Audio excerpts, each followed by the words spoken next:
তো আজ আমি একটা কবিতা পড়ে শোনাবো তোমাদের।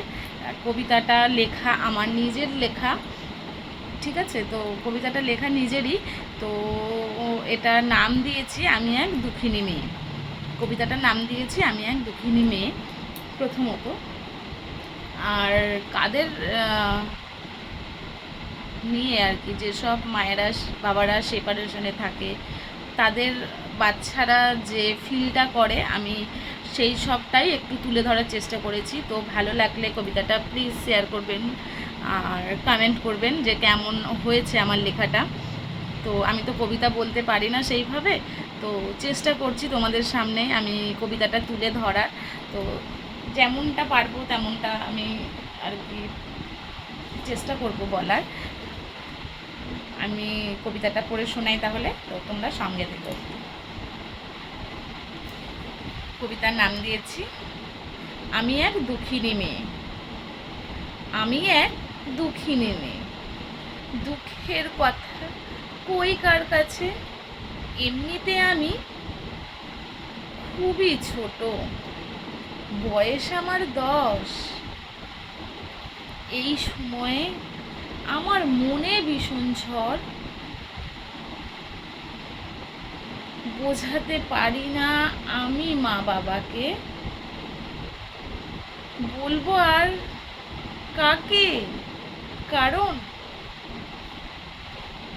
বাবা থাকে এক জায়গায় আর ভাই থাকে মার সাথে। জীবন আমার দুঃখে ভরা, বলি কার কাছে, আমি থাকি বাবারই সাথে। তবে তবে মা যদি থাকতো বাবার সাথে, আমি হতাম রাজকন্যা।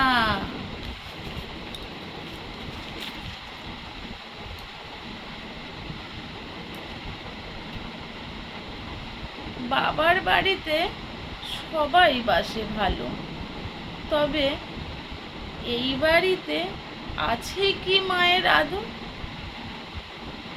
আমি এক দুঃখিনী মেয়ে, প্রভু তুমি তো বোঝো সবই, তবে দাও না আমার মা বাবাকে মিলিয়ে একসাথে।